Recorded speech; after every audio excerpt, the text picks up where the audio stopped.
안녕하세요. 잘 들리시나요? 네. 안녕하세요. 저는 데브캣 스튜디오의 홍성우라고 합니다. 게임 서버의 목차 시작부터 출시까지 발표 시작하겠습니다. 저는 2006년부터 게임 업계에서 일해왔고요. 마비노기 듀얼과 마블 배틀라인에서 서버 개발을 담당했습니다. 현재는 실버바인 서버 엔진 2 개발에 참여하고 있습니다. 작년과 재작년 NDC에서는 이런 발표들을 했습니다. 몇 년 전 새 프로젝트를 시작할 때 제가 서버 담당으로 합류를 했어요. 그때 다른 프로젝트에서 서버 라이브 업무를 맡고 있었는데 신규 서버 개발을 맡은 건 처음이었습니다. 처음 시작할 때는 일정 안에 필요한 일을 다 하는데 문제가 없을 것 같았어요. 그런데 일을 해도 계속 새 일이 생겨나서 후반이 되니까 시간이 너무 부족한 거예요. 대체 뭐가 문제였을까 생각을 해봤더니 제가 경험이 없어서 일의 목록을 다 몰랐어요. 그럼 계획했던 일정을 다 지켜도 시간이 모자라겠죠. 경험 많은 동료분들의 도움으로 출시를 하긴 했는데 같은 실수를 반복하면 안 될 것 같았습니다. 그래서 목록을 만들고 이 발표를 준비하게 됐습니다. 게임 서버를 어떻게 만드는지보다 만드는 과정에서 무엇을 해야 되는지, 무엇을 준비해야 하는지에 초점을 맞춰서 발표를 하겠습니다. 이 발표를 들으시면 현업분들은 서버를 개발할 때 계획 점검에 도움이 되실 거고요. 학생분들이라면 공부에 참고가 되실 겁니다. 서버 개발의 시작부터 출시까지 하는 일을 키워드 중심으로 얕고 넓게 다룰 겁니다. 분량이 무척 많기 때문에 진행이 좀 빠른 걸 양해 부탁드립니다. 시간 관계상 설명을 못한 부분은 참고 자료를 소개해뒀습니다. 목차를 이렇게 10단계로 나눠봤고요. 1장부터 3장은 대부분의 프로젝트에서 공통으로 해당되는 과정일 거고요. 4장부터 7장은 상용 서비스를 하시려면 필요한 내용입니다. 8장부터 10장은 안 하면 절대 안 되는 건 아니지만 좀 더 안정된 라이브 서비스를 하시려면 필요한 것들입니다. 50분 발표가 조금 지루하시면 목차를 잘 확인하셔서 필요한 부분만 들으셔도 괜찮을 것 같아요. 1장 최초의 의사결정부터 시작하겠습니다. 1장의 내용은 할 일의 키워드라기보다는 서버를 만들기 전에 확인하고 정해야 하는 것들의 모음입니다.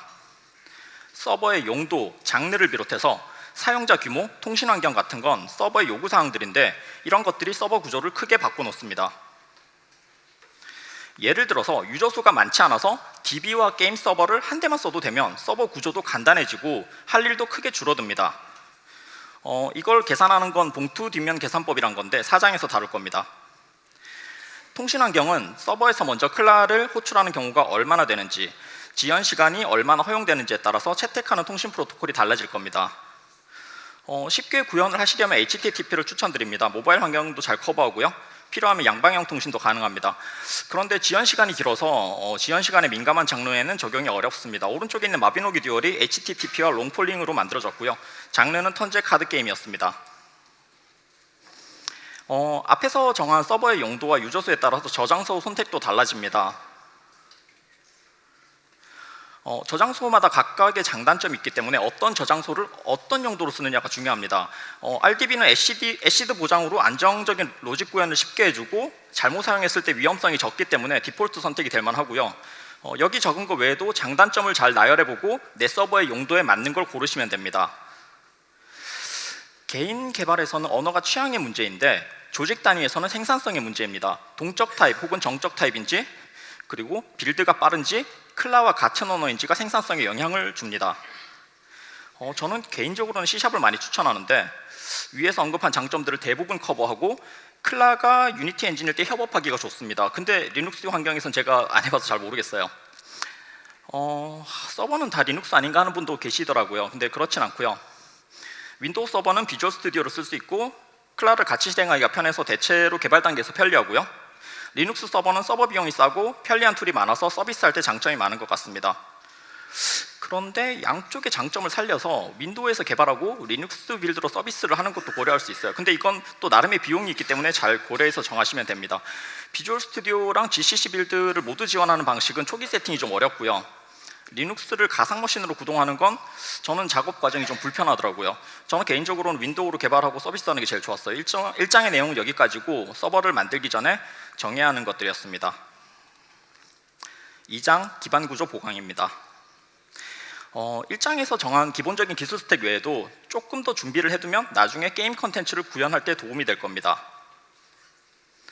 통신 프로토콜을 로직 코드에서 일일이 손으로 조립하는 분들이 있는데 프로토콜은 생각보다 자주 바뀝니다. 자동화를 하는 게 생산성과 정신 건강에 좋고요.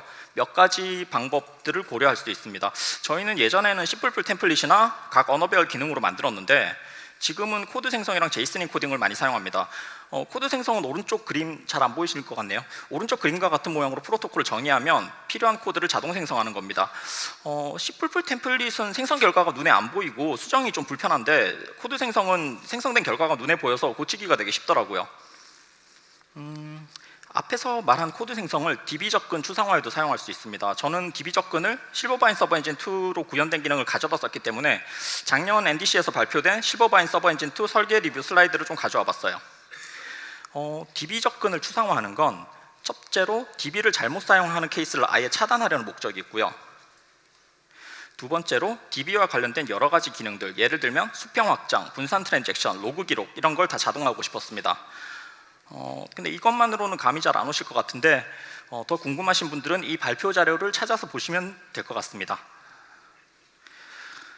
서버에서 빼놓을 수 없는 게 데이터 동시성 문제입니다. 큰 분류로는 접근 충돌이 적을 거라고 가정하는 낙관적 동시성과 접근할 때마다 매번 충돌에 대비하는 비관적 동시성이 있는데 저희는 비관적 동시성을 크게 선호하는 편입니다.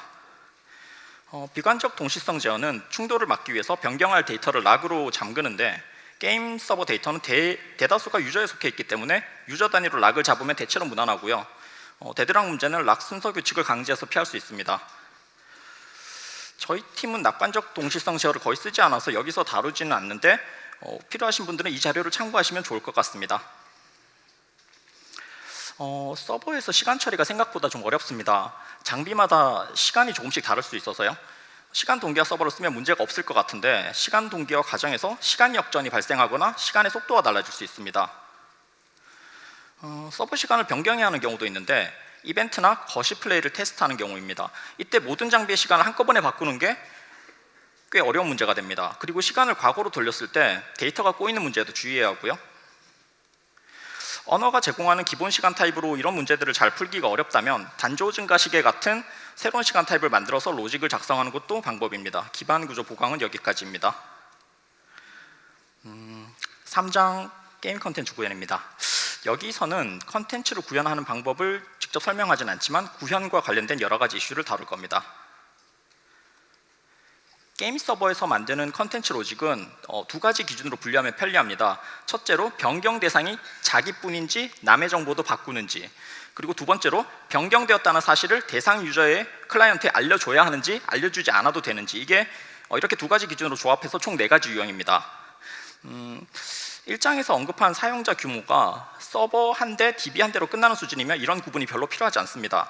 그런데 만약 DB가 여러 개라면 내 정보와 남의 정보를 같이 변경할 때 여러 DB에 걸쳐서 원자성을 보장하는 분산 트랜잭션이 필요합니다. 이게 3번이고요. 위에 적은 4번의 대표적인 예시는 PVP인데 만약 서버가 여러 대라면 다른 서버로 접속한 유저가 PVP를 하려면 서버 간 통신을 구현해야 합니다.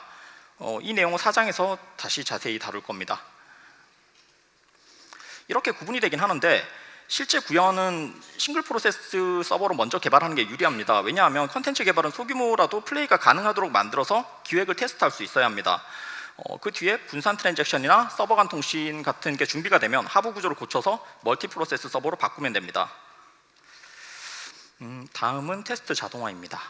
보통 유닛 테스트라고 많이 부르는데 여기서는 내용을 조금 더 포괄해서 자동화 테스트라고 할게요. 유닛 테스트와 통합 테스트가 어떻게 다른지는 그 다음 페이지에서 설명을 하고요.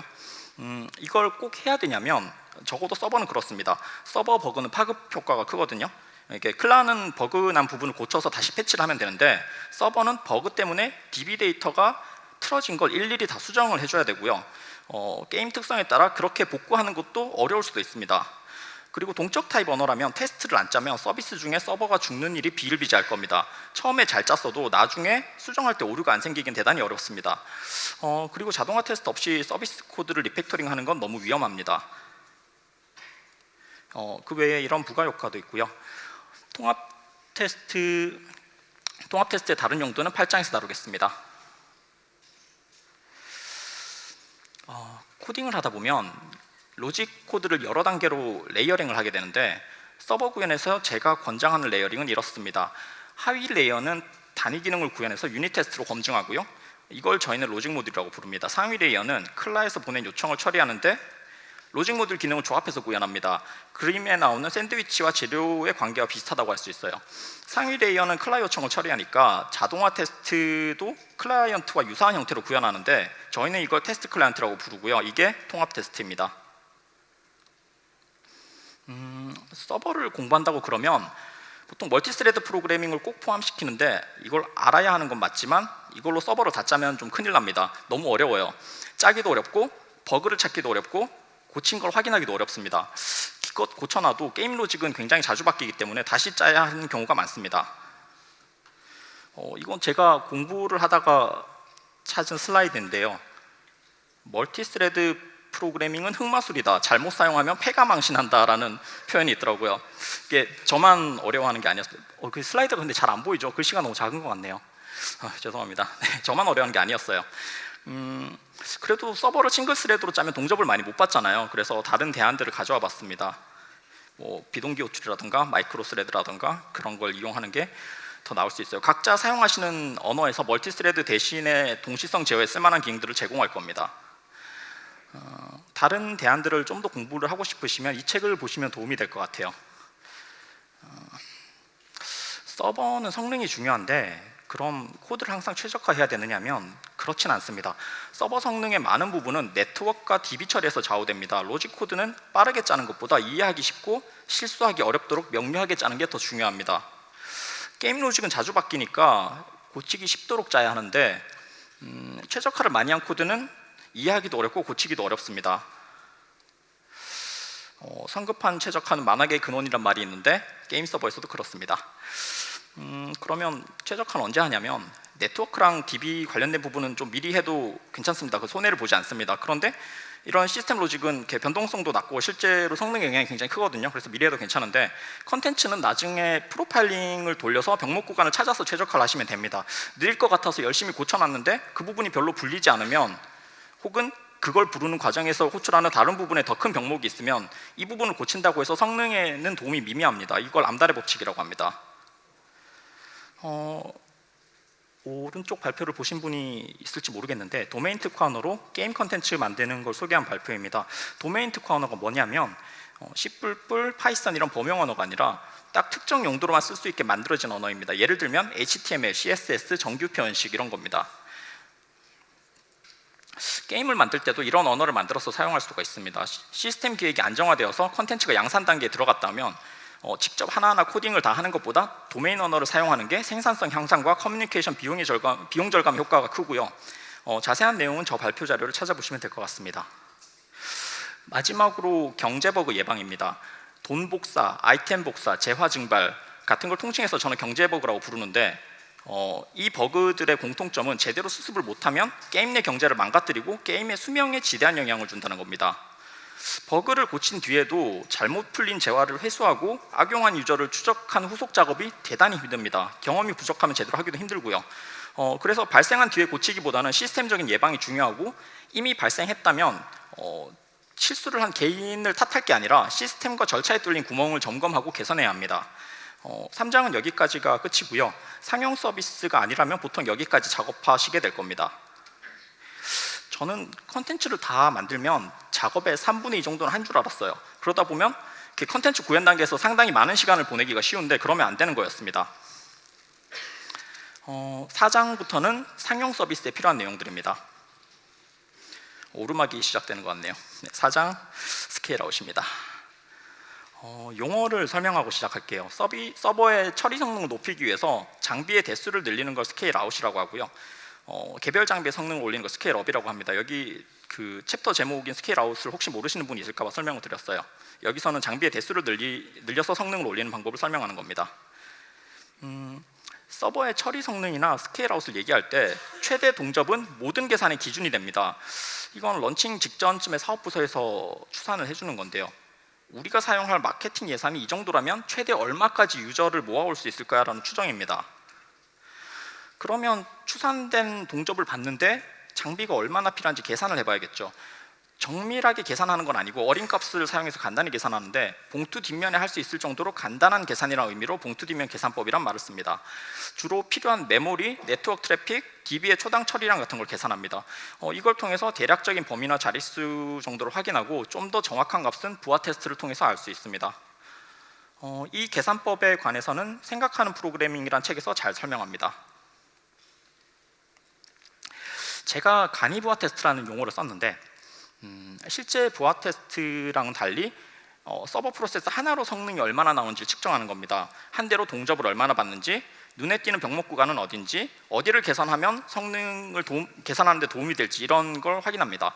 만약 프로세스 하나로 동접을 1000명 받을 수 있었는데 동접 10만 명에 대비를 해야 된다라고 그러면 서버 프로세스가 적어도 100개는 있어야겠구나라고 짐작할 수 있겠죠.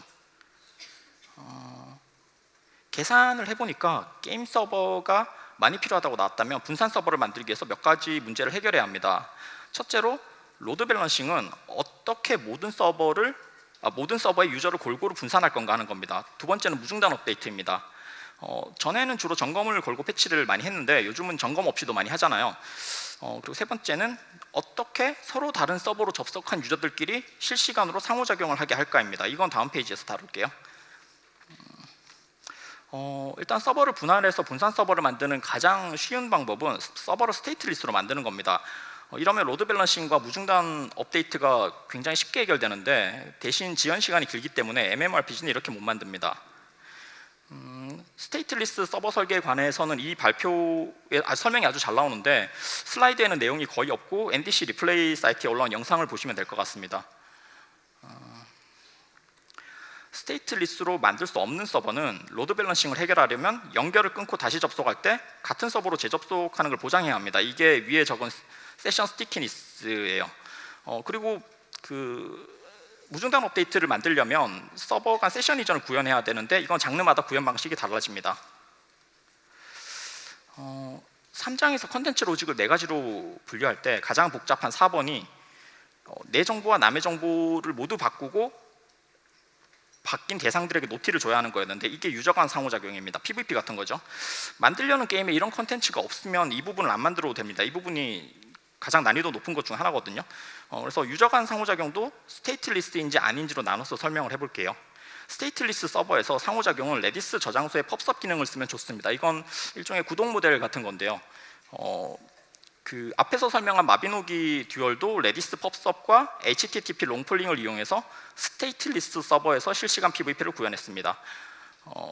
스테이트 리스트가 아니라면 여러 가지 방법을 고려할 수가 있는데 어떤 방식이 좋을지는 컨텐츠마다 다릅니다. 마블 배틀라인에서는 PVP를 위해서 뒷단 서버를 구현했는데 액터 모델이란 걸 이용하는 게 상당히 편리했습니다. 뒷단 서버를 굉장히 쉽게 만들 수 있는 방법이고요. 제가 아는 자료 중에서는 이 발표가 액터 모델을 가장 잘 설명합니다. 유저가 많으면 게임 서버뿐만 아니라 DB 같은 저장소도 여러 개로 분할을 해야 됩니다. 저장소 분할은 수직 분할과 수평 분할이 있습니다. 수직 분할은 저장소를 용도별로 나누는 거고 수평 분할은 주로 유저별로 나누는 건데 수평 분할이 트랜잭션 처리에 불편해서 DB에는 대부분 수평 분할을 적용합니다. 수평 분할은 %n 분할이나 룩업 분할을 사용하는데 제가 여기서 %n이라고 한 건 변하지 않는 유저 식별자 숫자를 DB 개수 n으로 나눠서 얻은 나머지 값을 DB 번호를 얻는 데 사용하는 거고요. 룩업 분할은 테이블에다가 어떤 유저는 어느 테이블을 보면 되는지 적어놓고 그걸 매번 확인하는 겁니다. 구현은 %n 분할이 더 쉽지만 룩업 분할이 유리한 점이 있습니다. 이 차이는 뒤에 6장에서 다시 설명할게요. 이렇게 DB를 여러 개로 분할하면 여러 DB에 걸쳐서 수정의 원자성을 보장하는 분산 트랜잭션이 필요해집니다. 분산 트랜잭션의 구현은 이 발표에서 잘 설명하고 있는데요. 이 발표는 개념을 이해하기에는 되게 좋은데 실제 구현을 그대로 따라 하시면 안 되고요. 직접 구현을 하시려면 분산락을 이용하는 걸 권장합니다. 저 발표에 나오는 그 구현 방법이 너무 복잡하거든요. 네. 레디스 분할도 DB처럼 수직 분할이나 수평 분할을 선택하는데 제가 레디스라고 썼지만 다른 NoSQL도 비슷할 것 같아요. 레디스는 어차피 트랜잭션을 걸 수 없기 때문에 수직 분할을 DB보다 적극적으로 사용할 수도 있습니다. 데이터 사이즈가 너무 커서 수직 분할이 안 되면 수평 분할을 선택하면 됩니다. 스케일 아웃에 관한 설명은 여기까지고요. 제가 여기까지 작업했을 때 출시를 해도 될 줄 알았어요. 이제 컨텐츠도 다 만들었고 대규모 서버도 운영할 수 있을 것 같으니까요. 그래서 출시 준비를 시작했죠. 5장 출시 준비입니다.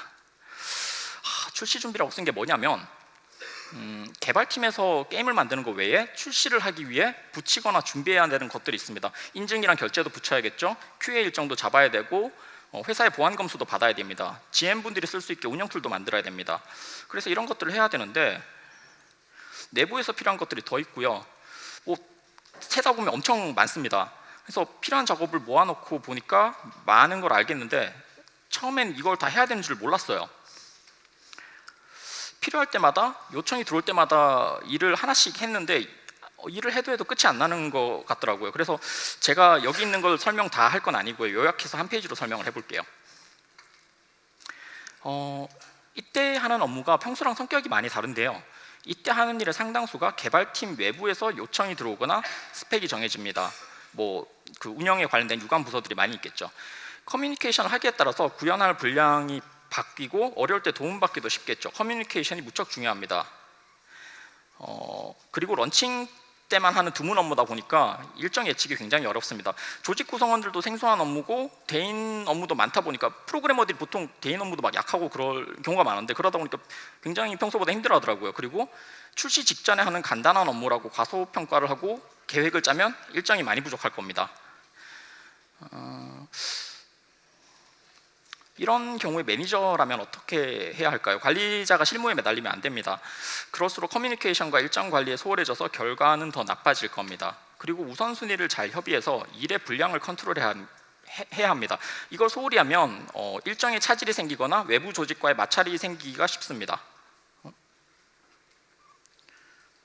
근데 너무 힘든 시기라고 느끼면 이게 정상이니까 이렇게 현재 이런 업무를 진행 중이시면 용기를 가지시면 될 것 같습니다.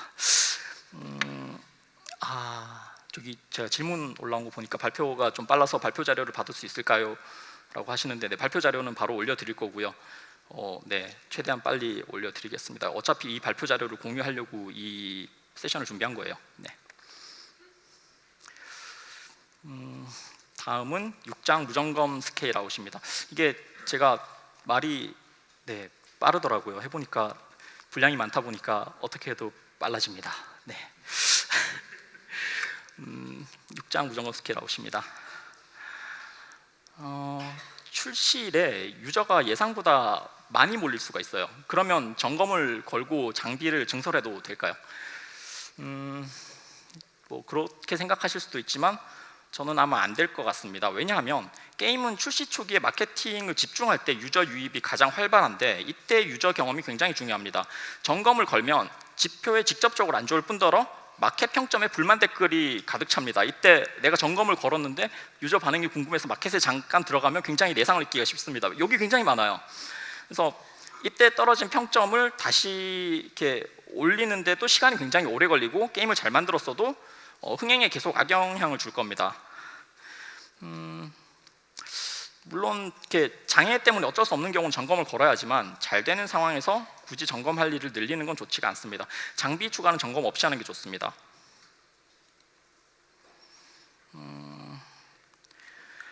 일단 점검 없이 게임 서버를 증설하는 건 매우 쉽습니다. 4장 스케일아웃에서 제가 따로 언급하진 않았지만 게임 서버에 오토 스케일을 적용하지 않는 팀은 아마 거의 없을 겁니다. 스테이트 리스트가 아니거나 뒷단 서버가 있다면 조금 더 신경을 써야 하긴 하지만 대부분 큰 어려움 없이 구현을 할 수가 있습니다.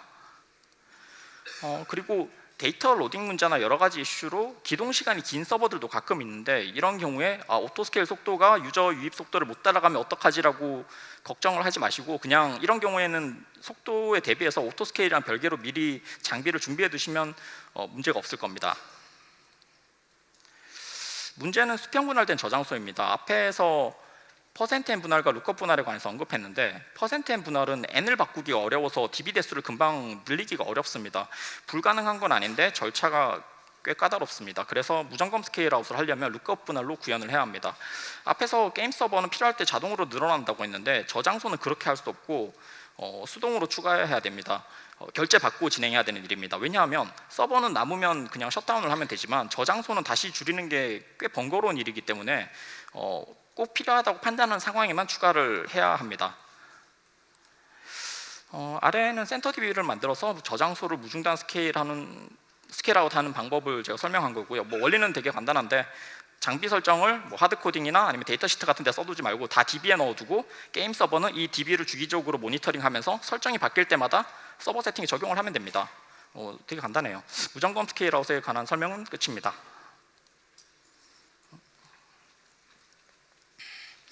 7장 부하 테스트입니다. 여기까지 하면 출시할 수 있습니다.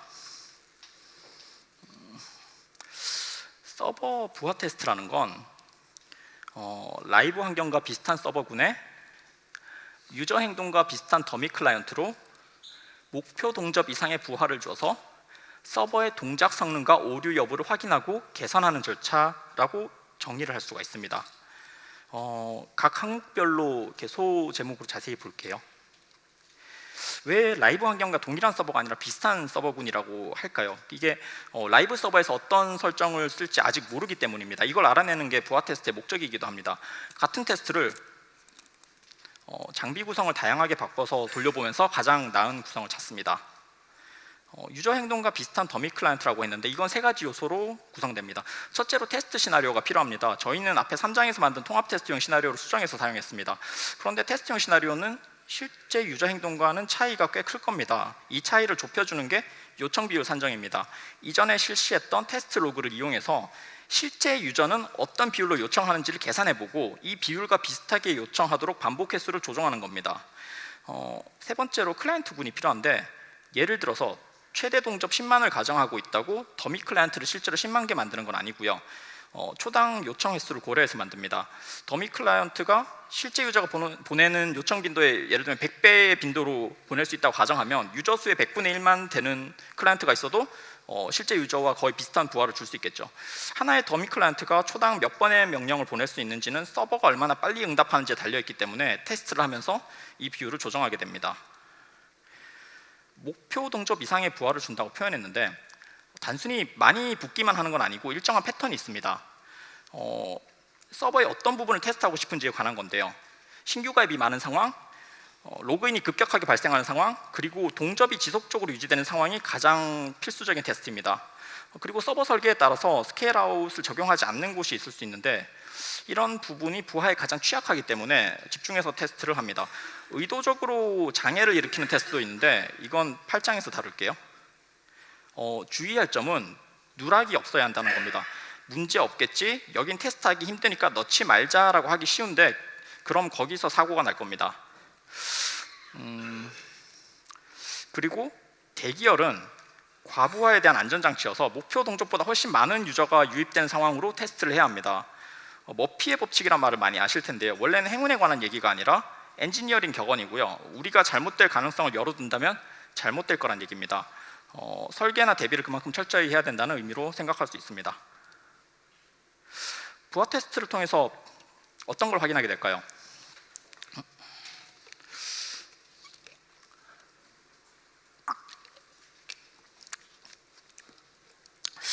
부하 테스트에는 여러 조직이 관여를 하는데 얻고 싶은 정보가 조직마다 조금씩 다릅니다. 우선 사업팀은 추산한 최대 동접과 유저 수를 서버가 감당할 수 있는지 알고 싶을 겁니다. 만약에 감당할 수 없다면 마케팅을 실행하면 안 되겠죠. 그리고 서버 유지 비용을 알아야지 계획을 세우고 손익을 계산합니다. 그리고 저희가 인프라팀이라고 부르는 시스템 엔지니어링 부서에서는 단순히 비용을 계산하는 게 아니라 가장 최적화된 비용을 계산하고 싶을 겁니다. 그리고 결제라던가 서버를 분석할 때 필요한 모니터링 로그들이 잘 남는지를 확인해야 되고요. 그리고 앞에서 다뤘던 무점검 스케일아웃이 잘 되는지, 그리고 다음 장에서 다룰 장애 안정성이 잘 갖춰졌는지를 알고 싶어 합니다. 개발팀에서는 일단 서버가 죽지 않는지가 가장 큰 관심사겠죠. 소규모 테스트에서는 발견되지 않던 버그가 대규모 테스트에서는 나타날 수 있습니다. 낙관적 동시성 설계는 특히 더 그렇습니다. 그리고 게임을 할 만한 반응 속도인지 배포 도구나 오류 리포트 같은 각종 인프라가 잘 작동하고 쓸만한지 알고 싶겠죠. 부하 테스트에서 테스트만 하는 건 아닙니다. 테스트를 돌려보면 수많은 문제들이 나오는데 그 문제의 범위와 종류가 아주 다양합니다. 이걸 다 고치면서 진행합니다. 오류 보고가 너무 많이 나와서 테스트를 일찍 중단해야 되는 날도 많습니다. 나온 문제를 고치지 않으면 그 다음에 나와야 될 문제가 앞쪽에 나온 에러 리포트에 가려서 안 보이거든요. 그렇기 때문에 바로 고쳐야 합니다. 그리고 새 문제가 계속 나오기 때문에 언제 끝날지 예측이 좀 어렵습니다. 근데 이때쯤이면 출시 날짜는 이미 정해져 있거든요. 그래서 일정이 강행군이 되기가 되게 쉽습니다. 제 생각에는 출시 전에 하는 일 중에 가장 힘든 것 같습니다.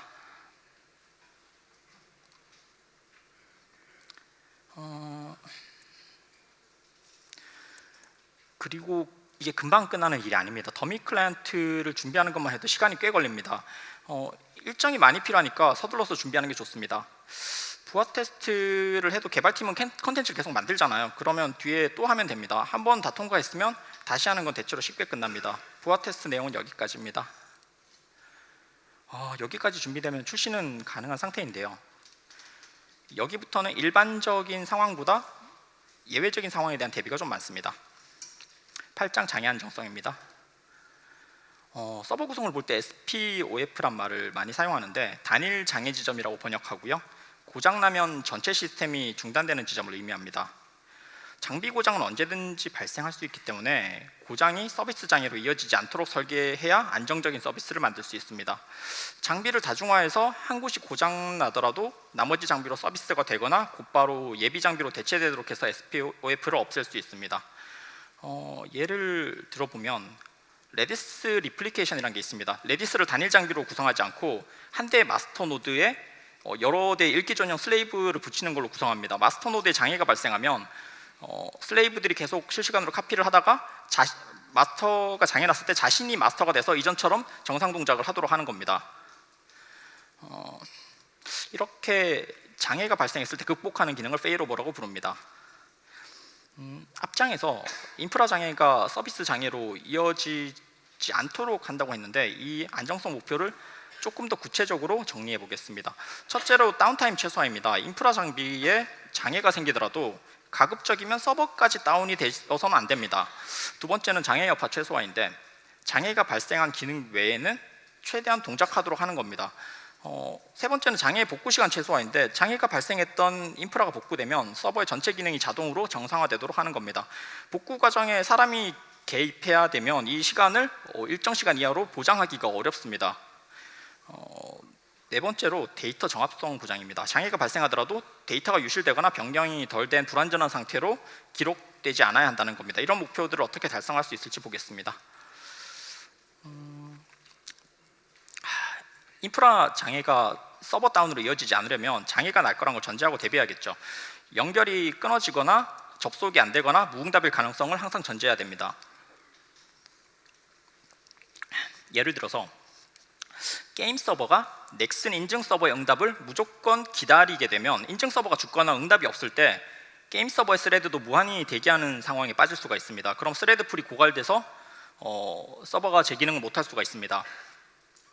그리고 저장소에 대한 커넥션이 살아있으면 이 쓰기는 반드시 성공할 거야 라고 가정할 수도 있는데 그렇게 가정해서는 안 되고 항상 성공할 것 같던 쓰기여도 실패할 수가 있습니다. 저장소 장비가 디스크 풀이 날 수도 있고 쓰기 가능이었던 저장소 노드가 에러 복구 과정에서 읽기 전용으로 바뀔 수도 있습니다. 이런 실패에는 대응을 해야 되는데 1차적으로는 인프라가 제공하는 페일오버를 기다리고 인프라 복구에 성공했을 때 필요한 처리가 자동으로 일어나도록 하는 겁니다.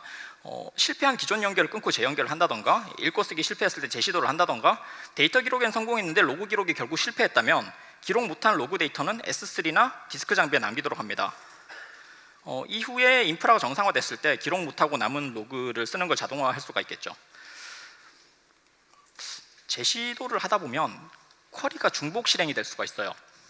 그러면은 같은 데이터가 재시도를 하다 보면 그 중에 한 번만 딱 성공하는 게 아니라 여러 번 성공해서 같은 데이터가 여러 번 들어갈 수 있는 거죠.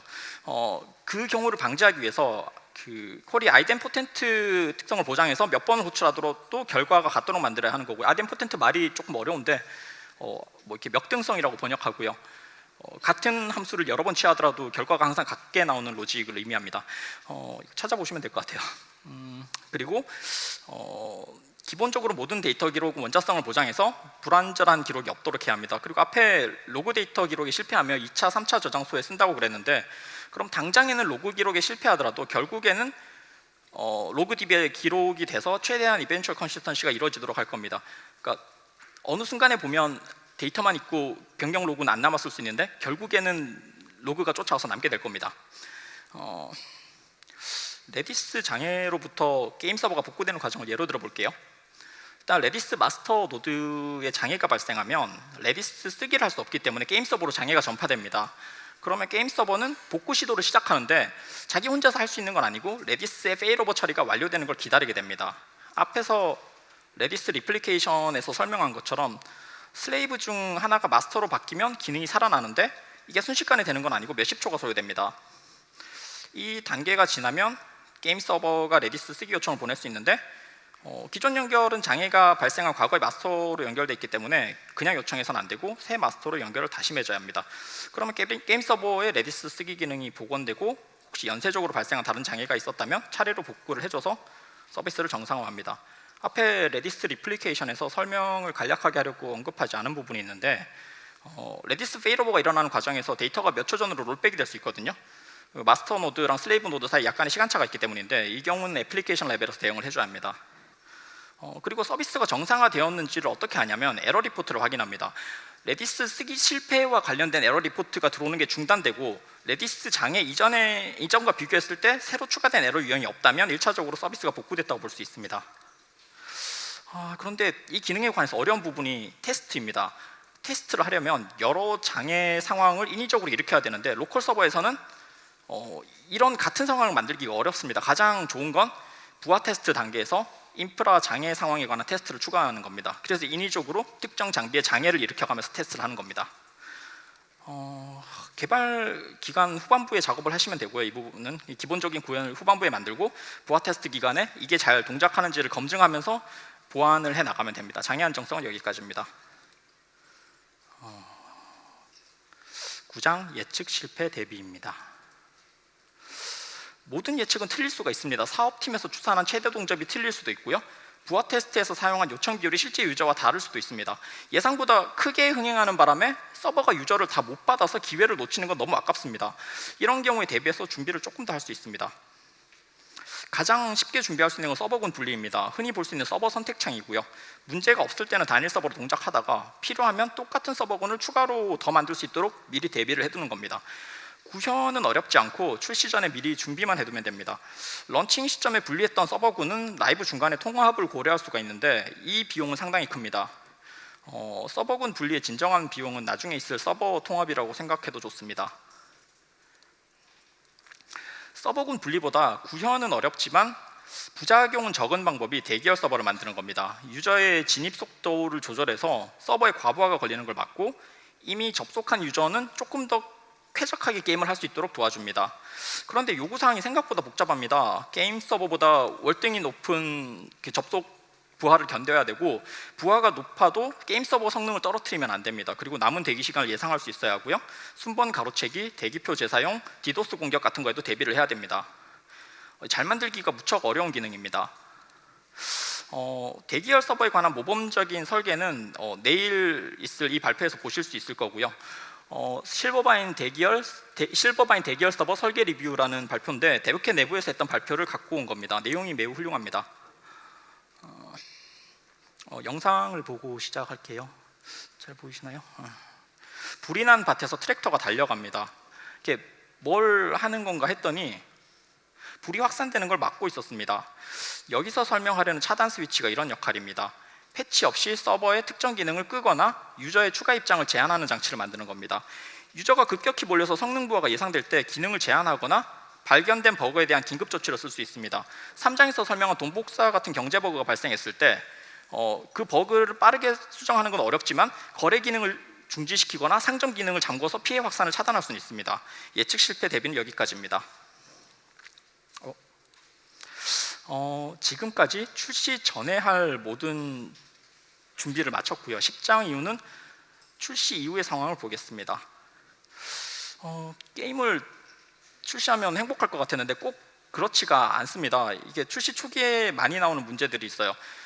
부하 테스트를 누락한 것도 문제가 되고 라이브 초기에 반짝 아이디어를 내서 계획이 없던 기능이 들어가면 구현 속도만 평가하고 부하를 견딜 수 있는지 확인하는 절차가 많이 생략되기 때문에 그 문제를 일으키기가 되게 쉽습니다. 신규 개발팀은 라이브 경험이 없거나 안 한 지 오래됐기 때문에 오래된 사람들이 많은데 라이브를 처음 하면 자기가 짠 코드에 버그가 생겼을 때 멘탈이 되게 크게 깎이거든요. 그러면 빨리 이 버그를 수습하고 싶지만 이때 코드를 고치면 상당수가 다시 버그를 냅니다. 새로 출시하는 게임은 해킹 시도도 많고요. 클라이언트가 조작돼야지 나올 수 있는 에러 리포트들이 자꾸 들어오는데 시간이 지나면서 이게 뭐 줄어들지 아니면 더 늘어날지 게임마다 다른 것 같습니다. 해킹 시도가 오래 지속된다면 관련 부서에 내용을 전파해야겠죠. 출시 초기에는 문제들의 난이도를 떠나서 전반적으로 툴과 경험이 부족하기 때문에 문제 해결이 힘들고 소수의 베테랑 동료들에게 의지하는 경향이 있습니다. 이 시기에 준비하면 좋은 것 몇 가지를 소개합니다. 이럴 때 패킷 로그 조회가 도움이 될 수 있습니다. 기본적으로 DB 변경 로그는 다 갖추고 있겠지만 이것만으로 파악하기 힘든 문제들도 많습니다. 근데 이걸 갖추기가 좀 어렵습니다. 패킷 로그는 데이터 규모가 너무 크거든요. 이렇게 장르에 따라서 다르겠지만 1TB가 정말 순식간에 쌓입니다. 큰 데이터는 보관하기도 어렵고 조회도 어려운데 보관에 좀 유리한 방법은 조회가 너무 어렵고 조회에 유리한 건 보관 비용이 너무 크거나 용량 제한이 빡빡합니다. 이게 도움이 되긴 하는데 사용 빈도에 비해서는 이렇게 비용이 좀 높아서 이게 정말 필요한지 만든다면 어디에 비중을 둬서 좀 효율화를 할 수 있을지 잘 판단해야 합니다.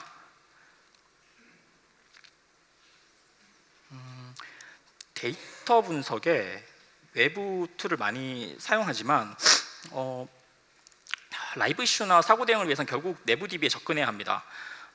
RDB를 사용했으면 SQL 쿼리로 많은 부분이 커버되고요. RDB 외에 NoSQL이나 다른 저장소 썼다면 SQL 쿼리를 대체할 만한 분석 도구가 필요합니다. RDB를 썼더라도 무중단 업데이트를 위해서 데이터를 JSON 같은 걸 직렬화하는 경우도 마찬가지인데 분석 도구가 필요합니다. SQL 쿼리로 충분히 안 되니까요. 라이브에서 많이 쓰는 조회나 분석은 이미 운영 툴이나 외부 분석 툴에서 제공하기 때문에 개발팀까지 넘어오는 요청은 대부분 예외적인 거라야 되는데 단순 운영 이슈로 보이는 게 요청 사항으로 자꾸 들어오면 운영 툴 기능을 충분히 구현하지 않은 상황일 겁니다. 서비스 초기는 중요한 시기고 장애 빈도가 높기 때문에 원격 작업이나 시간에 근무를 할 가능성이 높습니다. 오류 발생 휴일이나 야간에 더 많기 때문에 회사가 아닌 곳에서 문제가 발생했을 경우를 대비해야 됩니다. 연말 연시 명절 각종 기념일은 좀 조용히 지내면 좋겠는데 이때는 이벤트도 많고 평소보다 동접도 높기 때문에 사고 가능성이 더 커집니다. 원격 작업으로 대응할 수 있는 문제도 있지만 다 그런 건 아니기 때문에 비상 출근을 염두에 두고 미리 조직 구성원들의 양해를 구해둘 필요가 있습니다. 그리고 사고 대응뿐만 아니라 기록을 잘 남기고 장기 대책을 마련하는 것도 중요한데요. 사고 기록 방식과 각종 대응 사례에 관해서는 이 발표가 도움이 될 겁니다. 출시 초기에는 일부 동료들에게 의지할 수가 있는데 이게 오래 지속되면 좀 위험합니다. 문제를 해결하고 경험을 쌓을 기회를 시니어들이 다 가져가게 되는 셈인데요. 그러면 시니어들은 계속 잘하고 주니어들은 잘 모르는 상태로 머물게 됩니다. 빨리 가르쳐서 역할을 넘길 수 있어야지 역할이 전환이 됩니다. 출시 이후에는 자이든 타이든 조직 이동을 하는 경우가 많은데 이런 기회를 통해서 매니징이나 라이브 업무를 주니어들이 배울 수가 있겠지만 이게 잘 이루어지려면 미리 준비를 해야 됩니다. 교육을 통한 세대 교체 준비에 관해서는 이 발표가 도움이 되리라고 생각합니다. 이제 모든 내용 다 마쳤고요. 이 시간이 여러분에게 이렇게 서버 개발 업무와 라이브 대비에 관해서 이해를 넓힐 수 있는 좀 유익한 시간이었으면 좋겠는데 너무 빨라서 죄송하네요. 자료를 올려드릴 테니 네. 이제 마치겠습니다. 공부를 이렇게 제가 하다 보니까 이렇게 좀 매뉴얼 성격의 자료는 되게 많이 구할 수 있는데 큰 그림을 조망할 수 있는 지도를 찾기가 좀 어렵더라고요. 그래서 제 경험을 정리해서 발표를 준비해봤는데 이 내용이 여러분의 여정에도 보탬이 되는 거였으면 좋겠습니다. 긴 시간 들어주셔서 감사합니다.